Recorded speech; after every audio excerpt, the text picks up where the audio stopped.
20 years ago, Sedna, the Arctic sea goddess, appeared at NONAM for the very first time. Well, now she's back with stories of ice, water, change, and visions of a challenging future. That's good. Last year we had 2 anniversaries. We celebrated 60 years of museum history and also 20 years of NONAM. And in 2003, the museum, it also changed its name to Nordamerika Native Museum. And one of the reasons for that was that a new region was included, the Arctic. And to celebrate the Arctic, we opened up the museum with a special exhibition called INUIT ART. So it was the very first collaboration also with the Cerny collection. And it was also our first encounter with Sedna.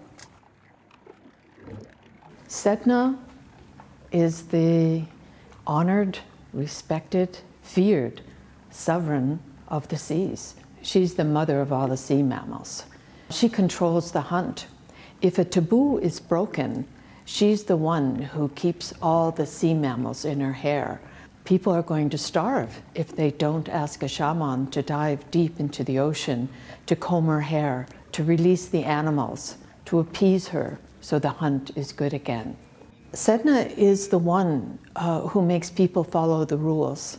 If you don't follow the rules, you're not going to survive.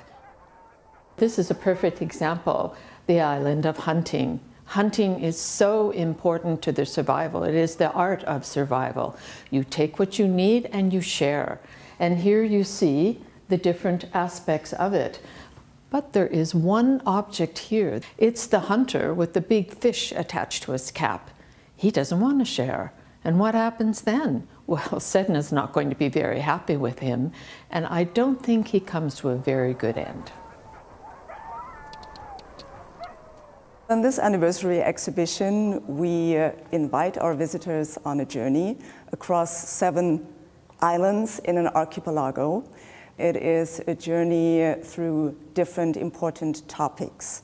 And if you observe the ice on those islands, the ice also tells a story. And it is a story of change in the Arctic. It starts in tradition, and it takes you on a journey through change right into the future.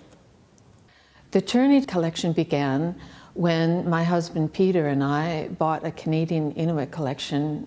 It was actually through the documentation that we became captivated with the North, with the people, with the culture. We were able to make the jump over the Bering Strait, and that's when our collection included other peoples of the North. The art of this region is so special because you can hear the stories. You can recognize the people's resourcefulness. You realize something about their lives and what they have in common. You realize the holistic way that these people are thinking and treating their environment.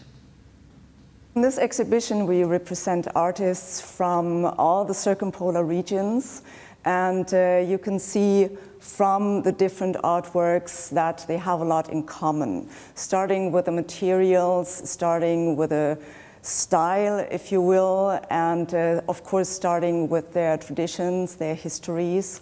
They share similar colonial histories as well, and today they are all challenged with the climate change issues. Here on this island, as you see, the sea ice is melting away. Sedna has now transformed herself into a boat. She's lamenting about the loss of the sea ice. And in the boat, we have a human and we have an animal. She's helping these people cope with the climate change. When I was a child, the jellyfish were no bigger than my thumbnail. And I went to my brother's marriage about maybe 20 years ago, and they were massive. They were just this big, and it shook me to the point where I realized it's got to be global warming. That winter, I took the time to do some of the jellyfish themes I've done. There's a Sedna with red eyes, but she's being poisoned. That's my culture being poisoned from the jellyfish. The seal is very important to us. It's for our warmth and for our food and for our clothing. How that environment is right now is, I don't think it can be helped anymore, that our ice is not thick enough for us to travel or go to our fishing lakes. By providing a platform for these voices, this is what's important to us. So it's our goal, the Cerny collection, to be able to share the works so that the messages are being heard and even get louder. And we hope that the future will be to expand this dialogue with very many different people. And we look forward to many collaborations, especially like this one with the NONAM. The exhibition has been a wonderful collaboration with the Museum Cerny and also with the indigenous artists. And of course, this is the way to go for us as a museum, to collaborate with other peoples and first of all, of course, with indigenous peoples. I think contemporary indigenous art is our future as a museum, because contemporary indigenous art reflects their issues, their struggles, and first voices all together. Sedna still takes the lead, while the ice tells a story that affects us all, of disappearing sea ice, melting glaciers, and climate change, with a big impact on nature, people, and animals, not only living in the Arctic. It is time to listen to their voices and learn.